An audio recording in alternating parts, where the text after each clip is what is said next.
Una partecita. A pesar de todo el tiempo transcurrido. Eso es uno de los temas que... ¿Y La Mancha? No me ha valido lavarme el corazón con agua de otro amor, ni jabón de otros cuerpos. Ahora mismo hay gente diciendo, mira, ese hijo igualito. Tú me vas a decir a mí, tú me vas a decir a mí que no. Esas dos caras no son... ¿Se parece o no se parece? Un poco, ¿verdad? Se 100 parece. libras de diferencia. No, a este le faltan como... Sí. Mira, a este le faltan 200 litros para estar como yo. El Yo Lo Coloco, no, el Yo Lo Coloco lo hicimos en Nueva York. Oh, yo lo coloqué. Sí, en Nueva York, porque teníamos la idea que la cogimos, una lección de método de saxofón que yo hacía, que hacía tarabadiribidiribudui.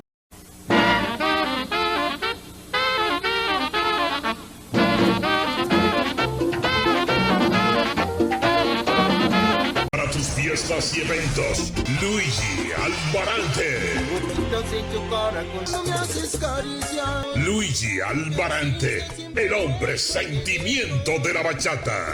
Ayer te vi con otro querer, ay amor. Saludos, ¿qué tal, gente que siempre siguen activos con nosotros en este canal de YouTube? Yo soy Joan Abreu, en nuestras redes sociales, Joan Abreu Entrevista.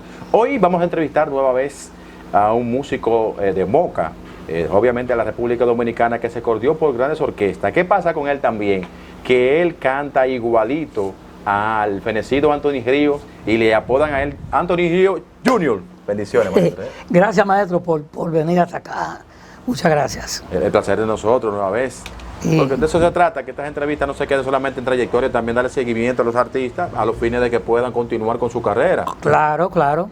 Cuéntenos, cuando usted entra con musiquito, ¿usted antes de musiquito usted estaba con otras orquestas? Sí, pero no con grupos famosos, tú sabes, con grupos locales que no llegaron, tú sabes, a tener un alto nivel, tú ves. Pero sí, empecé con grupitos porque yo empiezo a estudiar música a los 12 años en la academia de aquí. Sí. Entonces, yo empiezo como clarinetista de la banda de música. Pero, ¿qué sucede? Que como clarinetista, tú no puedes picar en cuestiones bailables. Tú sabes que el saxofón se usa en un típico, que en salsa, que en merengue, en todo. Y el clarinete solo es un instrumento que es limitado. Entonces yo estudié más tarde saxofón y ya a los 14, 15 años yo empiezo a dar los primeros pininos, a tocar con esos grupitos así, o sea, de pueblos. Okay. ¿La música para usted fue una necesidad o es que le gustaba desde pequeño? Yo nací con eso porque yo creo, porque mira, cuando yo tenía 10 años, por donde yo vivía, había un grupito, así tipo los Paimasí, que tocaban con una guitarra eléctrica, bajo, tambora, güira y un saxofón. Y ellos ensayaban cerca de donde yo vivía y yo me iba todas las tardes a ver los ensayos de ellos. Y ahí me fue dando ese entusiasmo. Yo tenía 10 años cuando eso. Y le dije al güirero que tocaba que yo quería aprender ese instrumento. Y él me dijo, ok, vamos a enseñarte. Él mismo me hizo una güira con unos clavos, con papá. Y entonces él dice, cale atrás todos los merengues que tú oigas en la radio y llévale el ritmo. Me enseñó los cortes y los ritmos que llevaba el merengue tradicional de antes, porque la güira ahora se toca muy diferente, claro, a como antes. Entonces después yo aprendí también a tocar tambora. Entonces ya a los 12 años por ahí se abrió una academia de música aquí en este pueblo y alguien le dijo a mi mamá, mire, como el hijo suyo tiene talento para la música, que a él le gusta eso, está desde chiquito en eso, apúntalo en la academia.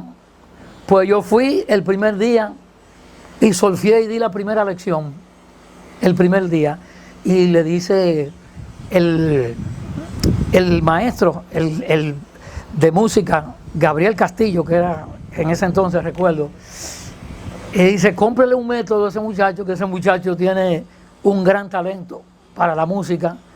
Y ahí empecé yo ya a estudiar música formalmente. Ah, qué bien, qué bien. Entonces, ¿quién que le dice a usted, mira, Musiquito anda buscando, músico, Ah, algo no, así, lo que sucede fue que cuando yo tocaba en la banda de música y ya él había oído mencionar que había un muchacho con talento que tocaba saxofón, era principiante todavía, pero era de los músicos más destacados de los que estábamos empezando en esa época. Y a él tenía un saxofonista que se llamaba Samuel Mosquea, empezó con él, pero ese día él era guardia, tenía un servicio en la banda municipal, creo, de Santiago. Entonces no pudo ir a una de las rondas navideñas que se hacían en los años 80, en una carroza que salía por el pueblo, por la capital entera, por todos los barrios. Y me buscaron a mí para tocar sin ensayar. Entonces el otro saxofonista me dio el repertorio, los papeles, y en el transcurso de Santiago a la capital, en esas 2 horas, yo me aprendí los 10 temas o los 12 temas que íbamos a tocar, porque el repertorio era de más de 30 temas, pero yo digo, sácame aparte lo que se van a hacer esta noche. ¿Con cuáles? ¿Recuerda cuáles eran ellos? Algunos, por lo menos. Estaba todavía Cómete la Ripiano, porque ya ahí grabé yo. Estaba un tema que se llamaba Está Bien, y otro tema que se llamaba La Mujer Completa. ¿Sabe bailar? Sí, señor. ¿Sabe gozar? Sí, señor. Esos temas, y está bien. Esos temas, tenía como 3 temas o 2 sonando en la radio para esa, porque acababa de salir del grupo Río Valles, hacía como un año cuando eso. Eso era cuando eran los juveniles. Sí, cuando eran los juveniles. Que luego se dividieron. Se dividieron, sí. Víctor Tavera era pianista de Luis Ovalles en el 79. Entonces Musiquito decidió, y Víctor Tavera, separarse de Luis y irse a Santiago, y ahí formaron el grupo, se llamaba Musiquito y Víctor Tavera. Sí. Así fue que empezó el grupo, y después que Víctor se fue, entonces se quedó él solo con el nombre de él. ¿Y qué tenía sonando Musiquito cuando te llega? Los 2 que usted menciona, nada más. Tenía sí ese, otro, tenía como 3 temas. Todavía esos temas estaban vigentes, pero cuando el grupo se pegó duro, fue ya en el 83, cuando nosotros hicimos un contrato con Radamés Aracena, con Guarachita, o sea, Musiquito, y Radamés Aracena le grabó una producción donde está Cómete la Ripiá, donde está el tema ya me dan temblores, el Rajadito. ¿Cuáles temas más fueron grabados allá de Radamés Aracena? El Tulipán. Todos esos temas que se pegaron, el Yo lo coloco, no, el Yo lo coloco lo hicimos en Nueva York. Oh, yo lo coloco en Nueva York, porque teníamos la idea del tema, entonces yo tenía una lección que la cogimos, una lección de método de saxofón que yo hacía, que hacía resi, sonido, la far, si son, la far, y entonces él dijo, coño, me gusta esa vaina, para un merenguito suave meterlo. Y entonces cuando hicimos la primera gira, que estamos en Nueva York, él me dice, vamos, maestro, usted tiene un par de mambo más. Usted tenía un par de ya ideas. Ideas, sí, de cómo. Sí, porque la primera idea fue mía, que yo hacía esa lección con el saxofón, y la adaptamos para el merengue, yo lo coloco. Por eso él dice, por mitad del tema, dice, yo lo coloco y vine a colocarlo aquí en Nueva York. Hicimos nosotros esa grabación, recuerdo, en Latin South, un estudio que estaba en la 46, creo, entre 7º y 8º, en Manhattan.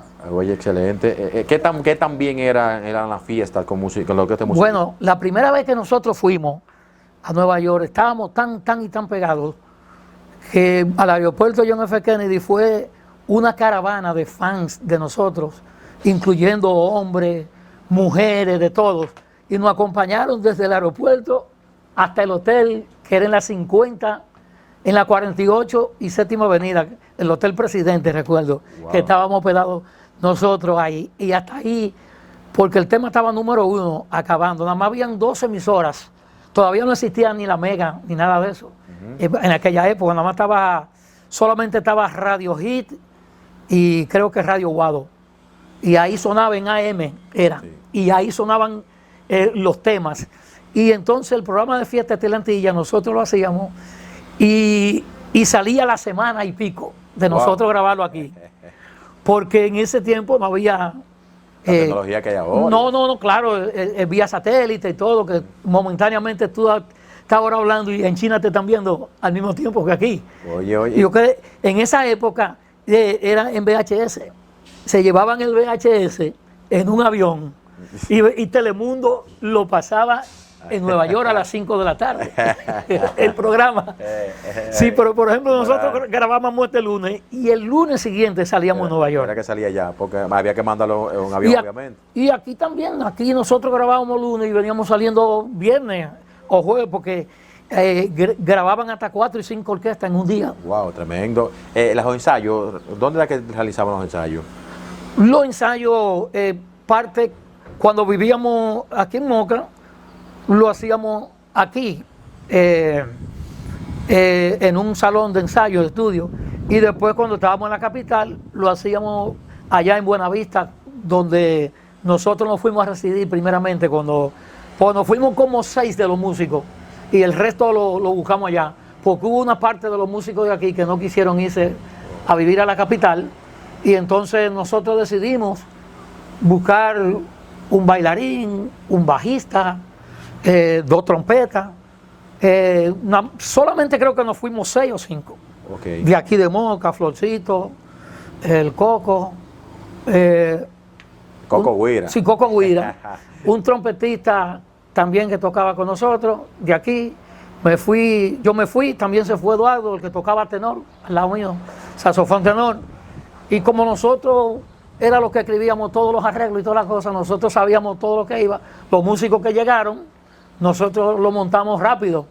En esa época vivía, a par de esquina de nosotros, vivía Diomedes, que en paz descanse, sí. Diomedes Núñez, porque Papiriro, el papá de él, se iba con nosotros a ensayar de tarde para estar en práctica. Él estaba con Cuco Baloy en esa época. Y Diomedes tenía 14 o 15 años. En esa época, Diomedes, yo lo veía que pasaba para el conservatorio, a coger la guagua esa de Onatrate. Y él fue a Colombia con nosotros también, Diomedes. ¿Diomedes? Sí, él fue en una gira con nosotros a Colombia y una a Panamá. ¿En qué lugares de Colombia te recuerdas? Nosotros tuvimos en Barranquilla, ahí era que estábamos hospedados, en el Hotel Cadevia, recuerdo, Barranquilla. Después estuvimos en Santa Marta, en la playa de Rodadero allá, en uno de esos resorts lindísimos. También tocamos en Cartagena. Pues, tres ciudades de allá. Sí, nosotros estábamos en la costa, todas las ciudades costeras. Y cuando estábamos en Santa Marta, estábamos tocando de Venezuela como a unos 20 minutos o 15 de la frontera, cerca de Maracaibo. Y en Estados Unidos, ¿cómo era el trato de José Tejeda con ustedes? José Tejeda era un excelente caballero. Ese hombre era puntual, pagaba a tiempo. Hubo algunos empresarios que él tuvo algunos problemitas, que él, por ejemplo, le vendía una fiesta para Boston. Nosotros estábamos hospedados en Nueva York, pero le compraban fiestas de los estados. Íbamos a Providence, a Boston, a California, a diferentes estados. Y una vez sí hubo un solo problemita, pero no fue por culpa de José Tejeda, fue Papi Lafontaine. Que se quedó con los chelitos. Se quedó con una parte de los chelitos, pero sí nos resolvieron una parte, porque cuando uno va ya 5 horas o 4 horas corriendo fuera de Nueva York, carretera, ya el pago es doble. Cuando hicieron la presentación en el Estudio 84, ¿tú estabas ahí? ¿Usted estaba? Sí, nosotros llegamos casi a la hora de tocar, porque nosotros no nos reservaron el vuelo y nosotros nos fuimos en lista de espera del aeropuerto de Puerto Plata, que estaba reiniciando, tenía un año apenas que estaba reiniciando. Y nosotros desde Puerto Plata volamos a Nueva York y llegamos allá, recuerdo yo, como a las 7:30 de la noche al aeropuerto para un trencito, que en ese tiempo no había mucha, un trencito nos llevaba hasta migración. Y entonces migración, ahí tú durabas un paquetón de tiempo. La cuestión que nosotros salimos de ahí como a las 8:30 de migración, para coger para el hotel que estaba en Manhattan, que son de ahí son casi una hora, de John F. Kennedy allá con el tránsito, tú ves a Manhattan a las 150 y Broadway, más o menos. Y ahí nosotros nada más solo nos dio tiempo a bañarnos y ponernos el uniforme. Y a las 10, directo, teníamos la guagua que José Tejeda nos mandaba, el chofer de él con el bus para los músicos, que allá que nos transportábamos a todos los sitios. Y cuando yo llego a Estudio 84 quedaba en un segundo piso. Y yo llego y yo veo la fila que está así. Yo creo que como por ahí habían cines y cosas, yo pensaba que había fila también haciendo sí. para entrar para los cines, ¿no? Y la fila que había con más de 100 personas en línea comprando la taquilla era para la fiesta de nosotros, que era el debut de nosotros en Nueva York, que fue todo un palo, todos los sitios reventados. Fuimos por 22 días. Por 22. Por 22 días. ¿Tocando todos los días o...? Bueno, en esa época se tocaba casi todos los días. Sí. No como ahora que los grupos van y tocan los fines de semana. Antes había un lunes de Fuego, que estaba en la 157 y Broadway. Había otro en el Trocadero, sí. Y habían diferentes fechas. Pero hoy en día ya no hay clubes casi en New York. Esa noche cuando ustedes se presentaron en Estudio 84, ¿solamente era lo que este musiquito? ¿Habían otro? No, habían un par de grupos más. Estaba Tito Nieves, pero todavía estaba con el conjunto clásico. Okay. Y creo que estaba Nelson Cordero, el varón, que estaba sonando con Plátano Maduro. con Plátano Maduro. Pero nosotros tocamos un solo set de 1 hora ahí. Y entonces nos fuimos a Brooklyn, como a 40 minutos de donde estábamos, a empezar otra fiesta a las 2:30 de la mañana, Oh. en Casa Borinquen, que era uno de los clubes de New York, que era de un boricua, Mike Rodríguez. Mike Rodríguez, Sí. que en paz descanse. Cuando él vino a vivir aquí a Baní, yo fui a su finca, a Baní, y nos pusimos a hacer un recuento y anécdotas de toda esa época. Ese sitio, sin temor a equivocarme, ese sitio tenía casi 2.000 personas esa noche. Wow, era fuerte. ¿Por qué se va de la agrupación de Musiquito? Lo que pasa es que yo me fui en el año 84, ya para casi 85. Hubo unos problemitas de pagos. Por ejemplo, el empresario que nosotros nos llevó a Colombia, prácticamente le quedó mal a Musiquito. Y Musiquito, por ende, no tenía recursos para reponerle a los músicos. La cuestión es que nosotros duramos como un mes en Colombia y no hubo un solo músico que llegara ni siquiera con $300 aquí al país. Cuando yo pensaba, porque en esa época el dólar estaba al 3 por 1, recuerdo, yo pensaba que yo iba a llegar por lo menos aquí, por lo menos con $1.000 o 1.500, porque no se pagaba ni $100 por fiesta. Ahora no, ahora un músico te cobra $500, $400 por una noche. Sí, realmente. Pero en aquel tiempo era $60, $70. Date cuenta que yo fui con Richie Ricardo, cuando estaba pegado La Negra se movía. Yo fui con Richie, hicimos una gira monstruosa allá. Y yo lo que ganaba era $85 85, oye. por fiesta. Porque el grupo entero tocaba era como por $3.500 o $3.000. Era algo, $3.500. Bueno, pues Para el grupo. Para el grupo era algo. Ahí no iba incluido los pasajes aéreos. Era No. Ahí el empresario que nos llevaba, él cubría todo: pasaje, hotel. La comida no, porque en Nueva York nunca han dado dieta casi a los músicos. Porque como todo el mundo en Nueva York tiene familiares, es raro que un dominicano no tenga, aunque sea un primo. O te brinden, digo, vamos para mi casa. Sí, vamos a en comer. la misma fiesta, cuando tú estabas tocando, ahí mismo se aparecían gente que te daban su teléfono, mujeres. Ese hotel era lleno de mujeres, de fans, que nos llevaban comida, que nos sacaban a comer pizza, que nos sacaban a conocer la ciudad de Nueva York. Todo, hasta en la Torre Gemela me subí yo. Pleno apogeo de ustedes, músicos y artistas. Cuando se va a la agrupación de Musiquito, ¿a cuál agrupación a otra te pasa? Yo quedé como 1, 4, 3 meses, quedé sin trabajo, prácticamente. El difunto Tony Sebal vivía cerca, yo vivía en Villa Consuelo, y Tony Sebal vivía en Villa Francisca, que eran cerca.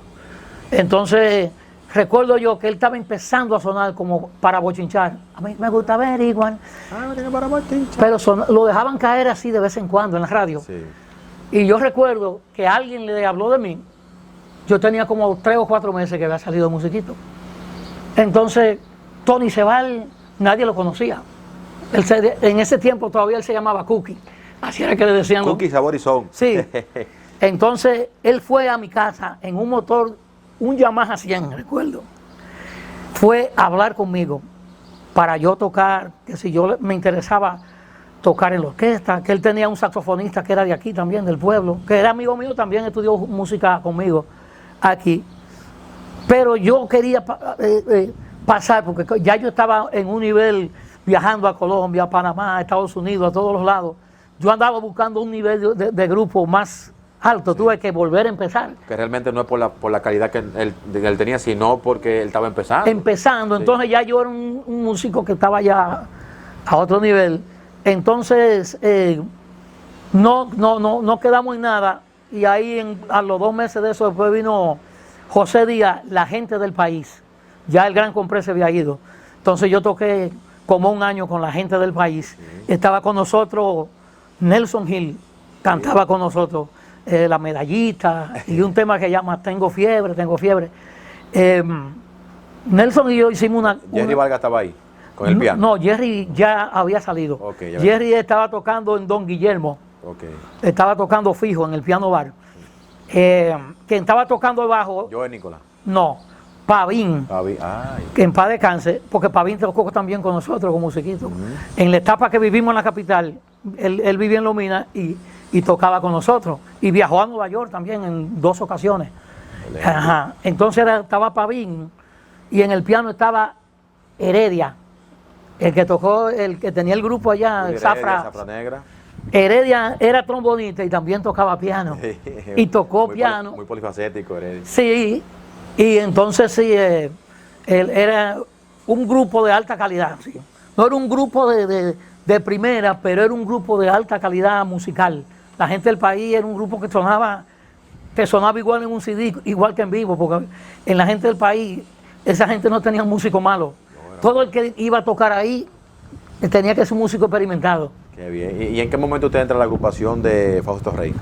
A Fausto Rey, yo entro cuando a Fausto Rey se le quedaron 9 músicos en la gira del Pájaro Herido en el 85.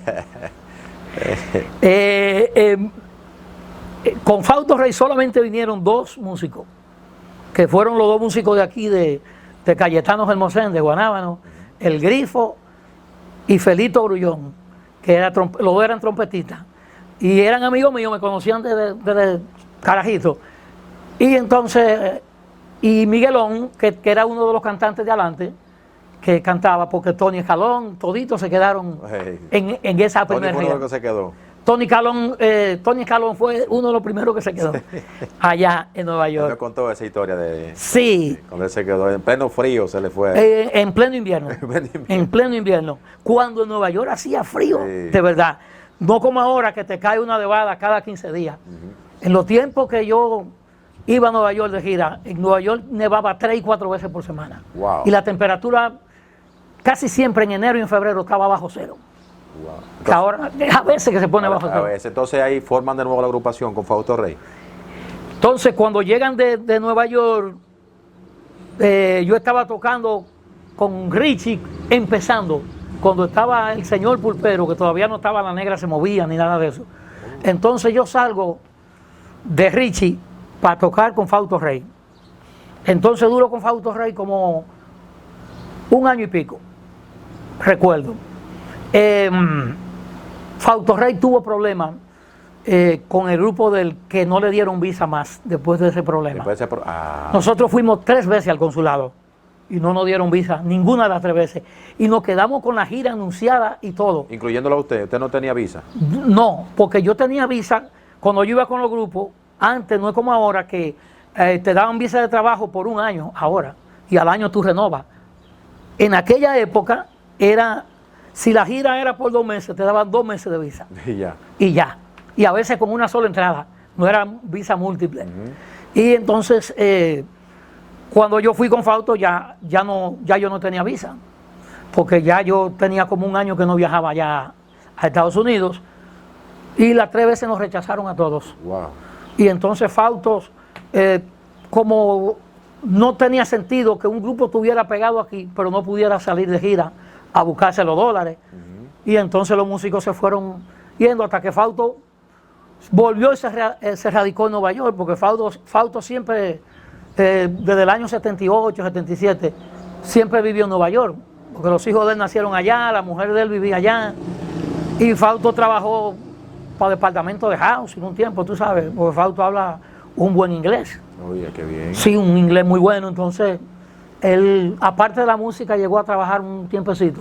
Entonces, cuando Fausto se va a Nueva York, entonces viene Aníbal Bravo y me llama a mí. El comandante Aníbal. El comandante Aníbal. Estaba Ileana Reynoso con nosotros, ya Félix Cumbé había salido, estaba Bobby Rafael, y yo toqué ya en una época, ya casi llegando la Pascua, fue como octubre, noviembre y diciembre, y en enero salí del grupo de Aníbal, porque Richie Ricardo me ofreció una oferta mejor, y me ofreció una gira de una vez para Estados Unidos. ¿Cómo?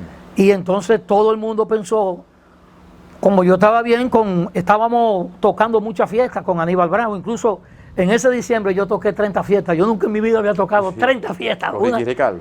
No, con Aníbal Bravo. Aníbal Bravo, wow. Nunca en mi vida había tocado 30 fiestas consecutivas. Ah, pero Aníbal estaba pegado, está bien. Sí, porque todavía estaba sonando, porque todos esos temas que se hicieron clásicos siguieron sonando a través de los años, La Llorona, la cerveza, el popurrí que nosotros hacíamos. Todos esos temas todavía estaban de moda y Aníbal tenía un nombre sólido todavía. Sí. Tú ves, porque todavía estaba la época del apogeo del merengue. Hasta esa fecha, ¿usted solamente grabó para Musiquita? No, yo grabé con todo el mundo, yo grabé con Fausto Rey, yo grabé con Richie Ricardo, un par de temas hice con la gente del país, y pues, yo tenía la suerte siempre de que yo tocaba en un grupo y a mí me daban la oportunidad de grabar, que casi ningún músico grababa, porque siempre los arreglistas que hacían los arreglos, por ejemplo, Ramón Orlando hacía un arreglo y él buscaba a Crispín Fernández, a Kaki Ruiz, él buscaba su grupito. El famoso anillo que existía en ese momento. Que había, Papo Cadena. Sí.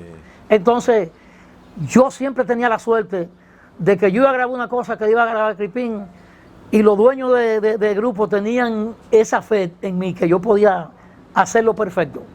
Y yo grabé un CD entero con Fausto Rey, grabé 2 producciones con Richie Ricardo. ¿Cuáles temas están ahí de Fausto Rey que usted pueda mencionar? ¿Qué tal el saxofón suyo?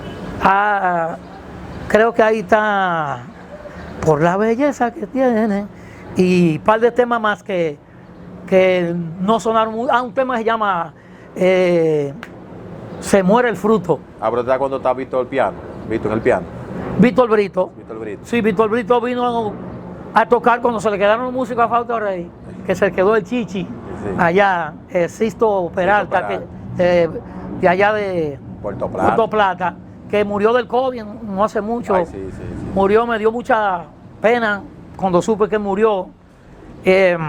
Entonces vino Víctor Brito, entró con nosotros, y Tomás Vázquez, que tocó muchos años con Johnny Ventura, Tomás Vázquez, bajista, entró con nosotros a tocar bajo. Y Víctor en el piano. Traímos a Joel, un muchacho que también tocó con Bonnie Cepeda en el frente, que él era corista. Joel Peña. Ese mismo. El que canta Cuarto de Hotel. No, no sé si él grabó con Bonnie. Él tuvo un tiempecito con Bonnie. Ok, entonces, ¿cuál fue la última orquesta por la que usted estaba? Con el último grupo famoso que yo toqué fue con Alex Bueno. En la época que Alex Bueno se quedó en los Estados Unidos, porque Alex Bueno tuvo una época en los tiempos oscuros, como dicen, que fue el año 88, 89, y en el 90, ya el tercer año de estar allá, Bienvenido lo llama, porque todavía le quedaba como 1 año o 2 de contrato con Bienvenido, sí. Y lo llama, entonces hacen la producción Voy a ser gigante. Yo estaba en la producción de Lucía la Criolla, que fue todavía en Nueva York y en Bandolera. Estaban sonando esos 2 temas. Que esa producción él no la grabó con Bienvenido. Fue con otro sello disquero, unos muchachos apellido Penn, de New Jersey. Fue en New Jersey que esa producción se grabó. Yo toqué con Alex Bueno a principios del 89. Salí del grupo ya como en agosto por ahí. Yo duré como unos 8 meses. Entonces vine para acá, para el país. Okay. Y aquí duré como 3 meses tocando con Primitivo Santos en el Hotel Española, en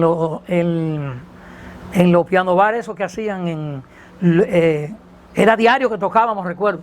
Entonces Primitivo venía de gira para Nueva York, pero yo tenía una visa que Richie Ricardo me había conseguido, que esa era de paseo, que esa yo no tenía que ir con la orquesta, yo me iba cuando yo quisiera. Que esa era de paseo, bien. Sí, porque cuando yo fui al consulado a sacar esa visa, el cónsul se metió a la computadora y dijo, pero ustedes no tienen contrato aquí para ir a Estados Unidos, no hay antes mandaban un fax los empresarios.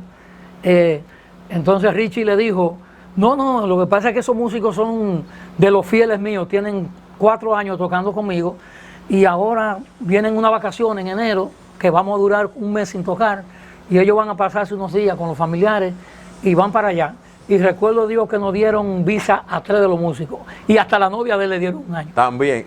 Que fue con nosotros. Qué dichoso, cuando los cónsul quieren Oye, y nosotros ninguno fuimos con un solo papel de solvencia económica. No nos pidieron nada.